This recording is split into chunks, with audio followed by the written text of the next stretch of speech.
우리 모두는 이 열등의식이 무엇인지 설명을 안 해도 잘 압니다. 나는 못 따라가, 나는 아무래도 뒤져, 나는 똑똑하지를 못해, 나는 이게 틀렸어 하는 이런 일종의 자기 내면의 자기 정죄 혹은 자기 자학, 이런 경향을 일컬어서 우리는 열등감 혹은 열등의식이라고 흔히 표현합니다. 평소에 열등감이 전혀 없어 보이고 밝고 자신만만하던 사람에게도 어떤 계기가 마련되면 열등감이 무섭게 나타나는 것을 봅니다. 또 아주 똑똑하고 머리 좋은 사람들에게는 열등감이 없을 것 같아도 그는 또 그 나름대로 어떤 열등감이 사로잡혀 있는 것을 볼 수 있습니다. 또 인물이 참 잘난 사람들은 절대 열등감이 없을 것 같은데 또 그들은 그들의 세계에서 또 열등감이 있습니다. 잘 사는 사람들은 전혀 열등감이 없을 것 같은데 또 그들 나름대로의 어떤 열등감 때문에 무척 어두워 있는 것을 우리는 자주 봅니다. 예수 믿는 사람에게는 그럼 열등의식이 어떤가? 세상에서 실패한 사람이 어디를 찾아가겠어? 세상에서 경쟁하다가 뒤진 사람들이 마음의 위로를 얻기 위해 어디를 찾아가겠어? 사회에서 가난해서 푸대접 받던 사람들이 어디를 가서 사람 대우를 받겠어? 교회밖에 없지 않습니까? 그러니 이런 분들이 교회 안에 들어오니까 자연히 교회는 교회 바깥보다도 열등감을 가진 사람이 많을 수가 있습니다. 내가 다른 사람보다도 옷을 잘 입지 못하는 데서 오는 열등감, 내가 다른 사람처럼 큰 아파트에 살지 못하는 데서 오는 열등감, 나는 자가용이 없다고 하는 데 대한 열등감, 차가 있어도 고물 형편없는 거 제일 싸구려 몰고 다닌다 하는 열등감, 다 인물이 너무 좋더라 이거 불평하는 것도 이거는 열등감이죠. 왜? 나는 못났다는 데 대한 자기 나름대로의 자학이니까요. 심지어 우리 교회 안에서는 순장되지 못한 것에 대한 열등감도 더 대단합니다. 그리고 어떤 사람은 제자훈련에 들어가지 못한 열등감도 대단하고요. 아무튼 이런 컴플렉스들이 작용을 해서 우리의 인격을 막 무너뜨리고 삐뚤어지게 하고 괴상한 모습으로 만들어가는 것 우리는 인정을 해야 합니다. 저는 분명히 이야기합니다. 분명히 이야기할 것 하나 있어요. 저 자신을 놓고 분명히 저는 입증하고 싶은 거 있어요. 예수 믿으면 열등감 문제는 세상 사람하고 다르게 다룹니다. 열등감이 전혀 없다 이 말은 거짓말이고, 열등감이 있기는 있어도 예수 믿는 사람은 자기의 열등감을 건설적으로 선용할 수 있는 능력을 갖고 있습니다. 골로새 3장 10절에 보면 새 사람을 너희는 입었으니 너희는 새 사람을 입었으니 이는 자기를 창조하신 자의 형상을 쫓아 지식에까지 새롭게 하심을 받는 자니라. 우리는 어떤 존재냐? 하나님이 새로운 피조물로 만들어 놓았는데 어떤 모습으로 만들어 놓았느냐? 이것은 점진적으로 변화되는 모습입니다. 이건 하루아침에 다 되는 것이 아니고 점진적으로 자꾸 변화되는 모습인데 어떤 방향으로 변화되느냐? 이야, 하나님의 모습을 닮아가도록 계속 바뀌어가는, 탈바꿈을 하고 있는 이런 모습으로 바뀌어가는 것이 우리라고 하나님께서 가르쳐줍니다. 하나님의 모습을 닮아가는 나에게 무슨 열등의식이 있을 수 있습니까? 누구를 닮아가요? 하나님을 닮아가는 사람에게 무슨 열등의식이 필요합니까?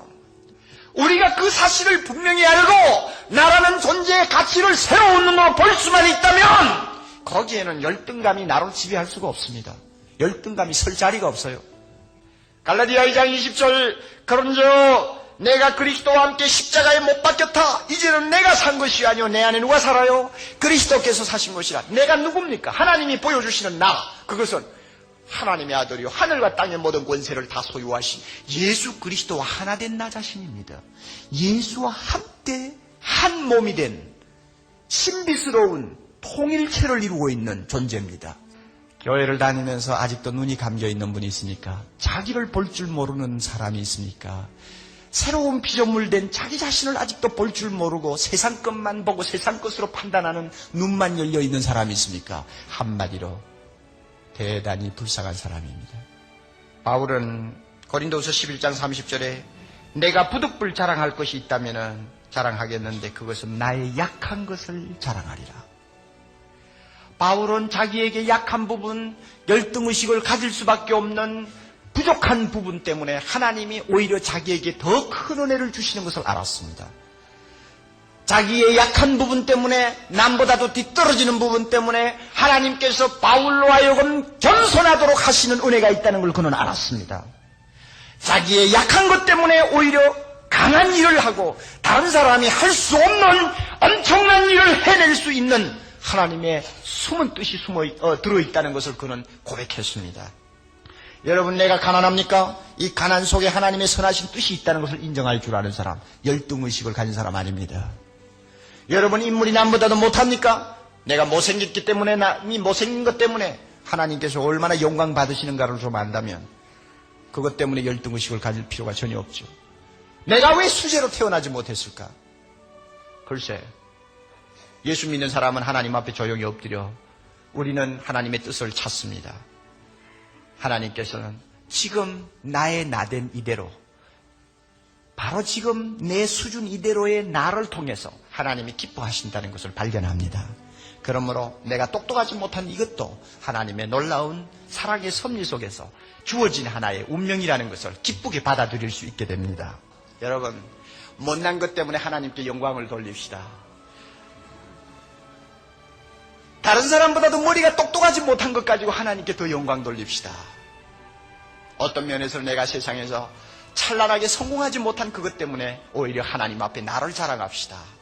바울처럼 오히려 내가 약한 것, 내게 부족한 그것 때문에 오히려 자랑할 줄 알고 그것 때문에 오히려 더 하나님 찬송할 줄만 안다면 어찌 열등감 때문에 질질 끌려다닙니까? 그런 초라한 인생은 살지 않습니다. 이와 같이 좀 멋있는 하나님의 자녀 되기를 바랍니다. 거룩하신 아버지 하나님, 우리는 항상 우리 자신의 가치가 어디에 있는지를 잘 모르고 세상에 살아왔습니다. 너무 우리의 가치를 잘 모르기 때문에 세상 사람들과 자꾸 비교하면서 우리 자신이 얼마나 상처를 많이 입었는지 모릅니다. 그러나 주여 감사합니다. 예수 때문에 우리가 새로운 피조물이 되었습니다. 하나님의 영광스러운 자녀로서 존귀와 영광을 관쓰고 하나님이 우리를 보실 때마다 너무너무 좋아서 어찌할 줄을 모를 만큼 우리는 참 새로운 자아가 되어 있고 새로운 존재 가치를 가지고 있는 사람임을 말씀을 통해 발견할 수 있게 하심을 감사합니다. 우리 중에 열등의식으로 인해서 남모르게 고민하고 남모르게 상처 입은 형제 자매들이 있으면 아버지 이 시간 깨끗하게 치유해 주시기를 원합니다.